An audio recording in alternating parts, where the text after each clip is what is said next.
పట్నం పిల్లని చేసుకుంటే పనులన్నీ మనం చేయవలసి వస్తుంది. అదే పల్లెటూరు పిల్లని చేసుకుంటే మన పనులు వాళ్ళు చేస్తారా. నా పెళ్ళం నా పని. నేనేమన్నా నీ పెళ్ళం బట్టలు వింటానా? నువ్వు ఫస్ట్ ఇడికి వెళ్ళిపో. ఇప్పుడు నీకు ముళ్ళు బాగా పెరిగిందిరా. ఇప్పుడు ఎవడేం చెప్పినా నీకు చెవులకెక్కాయి. చూతారా ఎన్ని రోజులు. ఈడేదో పులి అయినట్టు నేను పెళ్ళం గట్టిగా గుడ్లు తెరితే పోయి మంచం కింద చూస్తాడు. ఈ నాకు నీతులు చెప్పబట్టి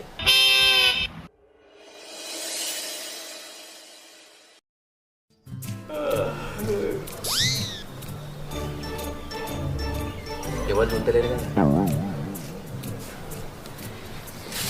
ఈ అవ్వ పట్నం పోరు మంచిగా ఉన్నది కదా అని లగ్గం చేసుకుంటే ఇది నాతోనే రికం లేకుండా పని చేపిస్తాను.